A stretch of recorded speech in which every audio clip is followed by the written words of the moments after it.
Okay, so in today's video, we're going to give some quick impressions of a new in-ear headphone, a new IEM, that has seemingly captured the hearts and minds of the audio community or various audio communities out there.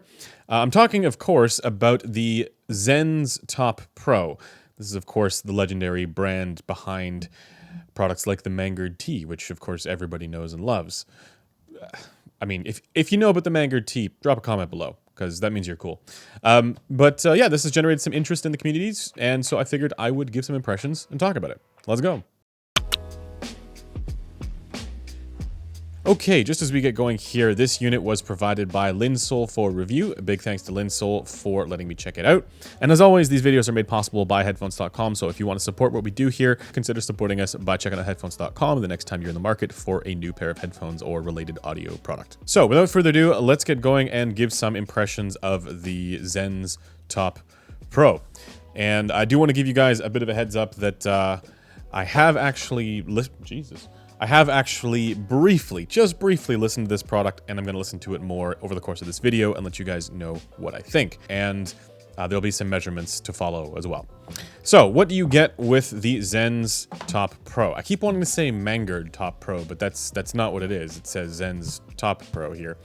Right away, you are greeted with this lovely carrying case, and this is one of the nicer cases that I've come across. You get a little baggie, you get a bunch of little accessories here, but the case itself is very nice. This feels like a really nice accessory case, much nicer than many of the other ones that I've come across. This is what the IEM looks like here. I'll just take it out of its plastic stuff. This does seem to be, I believe, an acrylic shell. It's a little bit translucent. You can kind of see through it here, but this is sort of the flashy, colorful shell. I do prefer something that is more understated and muted than this. This feels a little bit, I don't know what the word is for this. Feels a little bit trying too hard to be fancy when it doesn't actually feel that fancy for the rest of it. But, you know, for those who are looking for that ear jewelry, this has that. It is also fairly lightweight. The cable also doesn't feel particularly premium, but it's totally fine. I'm very much okay with cables like this if the alternative is those huge bulky cables that are kind of annoying to use. Let's just go through the rest of this here. Bunch of different tips. Also love to see different tips included. You also do get different terminations, different cable ends here, depending on the devices that you're using. So if you want your 4.4 balanced, you got that. And then also this 6.35 millimeter, a quarter inch.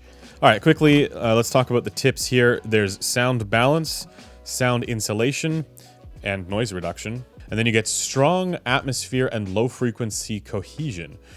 So we'll have to see what all of those different ones do. And hopefully by the time you guys are watching this, I'll have measured these and be able to put that in the video. We'll see. This looks like just different bore size. Okay, and then you get, of course, yeah, the foam tips, which nobody uses. To the bin. I'm joking, of course. It's nice that they include foam tips. People use foam tips. Only some haters out there don't like foam tips. I'm one of them. Let me give it a listen here, and like I said, I have already just briefly listened to this IEM, just for like a track at most. Is it the next best thing? Is it the current best thing?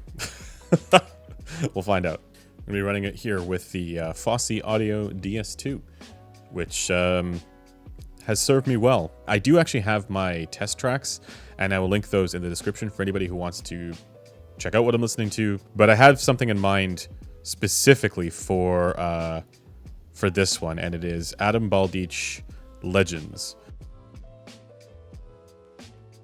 So the mid-range and mid to treble transition is handled extremely well, in my opinion. It's not to say that it's dead on neutral. There are some colorations here, but in general, this sounds like a really natural and well-balanced mid-range with a hint of focus towards clarity. So when listening to instrumental tones, certain parts of those instrumental tones are pulled forward a little bit to make them sound a little bit more detailed. At the same time, though, for that track in particular, there's kind of like, it sounds very dynamic and intense generally, in a good way, but there's also this kind of like low bass grumble, I'm gonna call it.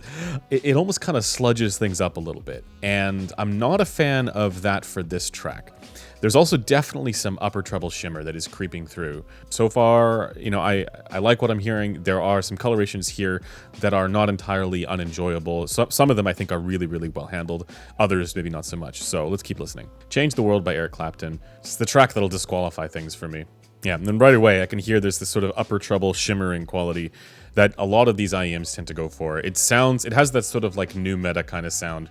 So that means that you're not gonna, it doesn't have that sort of compressed sound, right? It sounds like things are ringing out clearly, and then almost like there's just too much focus on the edges of the spectrum rather than the center. So you're losing a little bit of that mid-range presence.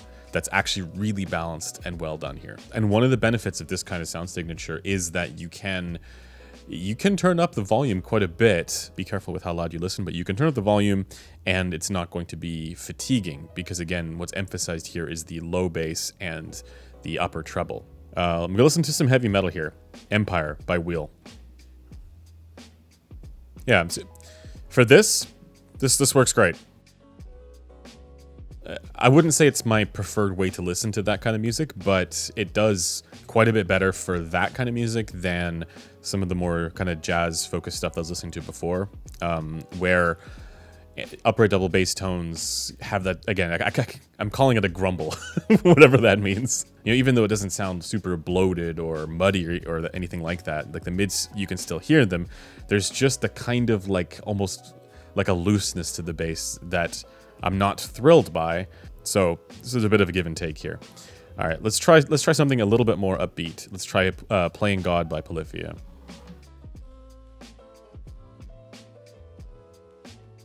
Yeah, it's super fun for this kind of music, where there's a ton of intense, low-frequency content going on with a lot of high-frequency stuff at the same time. This will really accentuate those tones, and it hits hard. One thing I want to note, though, is before the bass comes in, where it's just these guitar tones, more mid-range focused tones going on, they sound very detailed. So how the mid-range is handled here, you know, for certain types of music, it does come across with this extra sense of detail to it without being fatiguing. It's just that I feel that character is overshadowed by the massive bass and treble that this has. Let's keep going here. This is a song called Suffering by Ulf Wakenius. All right, so there are times when this sounds absolutely incredible, but then there are times where things just sound a little bit incoherent. That's sort of the problem with this style of sound signature. It can work really great for certain music, some of this more kind of upbeat, intense kind of music, and it can really accentuate that stuff. But then when you listen to something like, you know, jazz guitar trios or whatever, that kind of music, some of those tones kind of get buried a little bit. You can't really hear all of the tones ringing out as cleanly as you might ordinarily want to because there's some overshadowing going on from the low frequency presence. But overall, there's nothing really that stands out as like fatiguing or like super compressed, and I really like that. All right, let's try one more track here. Retrograde, James Blake. Very vocal heavy track. Yeah, it works for this. It's good. It works really well for that. Again, this is one of those instances where the low bass kind of rumble or that sort of grunt that it has actually does lend itself well to the music. And then the upper treble emphasis is not as problematic. All right, I would say that this is like 90% excellent and 10% questionable. And it's just occasionally, you know, some of those tracks don't quite work quite as well because maybe there is more upper frequency information where, you know, that stuff is... that emphasis, the treble emphasis at around like, I don't know what it would be, like 12 kilohertz is going to cause problems. So let me just quickly listen to this with these other tips here. Strong atmosphere and low frequency cohesion. All right, those sound like things that I might like. What do you guys think strong atmosphere means? All right, I'm replacing soundstage with strong atmosphere from now on.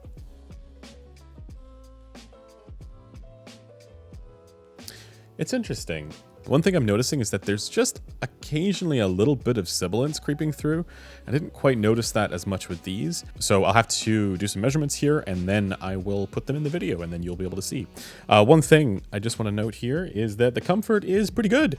I don't have any complaints. The nozzle looks pretty chunky. I was a bit worried about that when I first saw it, but it doesn't, there's nothing that feels like it's, you know, falling out or anything like that, and it doesn't feel uncomfortable at all in my ears. So I think they've done a pretty good job with the ergonomics of this shell design.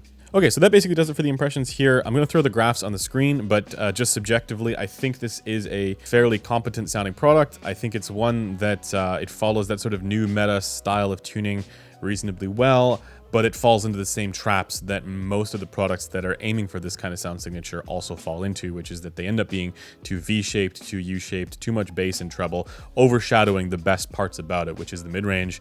And in this instance, it sounds like the mid-range is even better than many of the other ones. Like, I think the mid-range is better on the Top Pro than the Softears Volume S, like significantly better. Like, the mids sound a lot more natural and coherent on this, with an extra kind of hint of detail. I would give this a solid B+, A- overall, at least from my initial subjective impressions. But if you guys have heard this one, let me know what you think down in the comments below. Also, if you guys are curious about this concept of the new IEM tunings and understanding how IEMs should be tuned, we've got some discussion going on the forum at forum.headphones.com. I'll leave a link to that in the description. So if you have an opinion, feel free to chime in there. And then you can also chat with me or other like-minded audio people on our Discord, also linked below. And until next time, I'll see you guys later. Bye for now.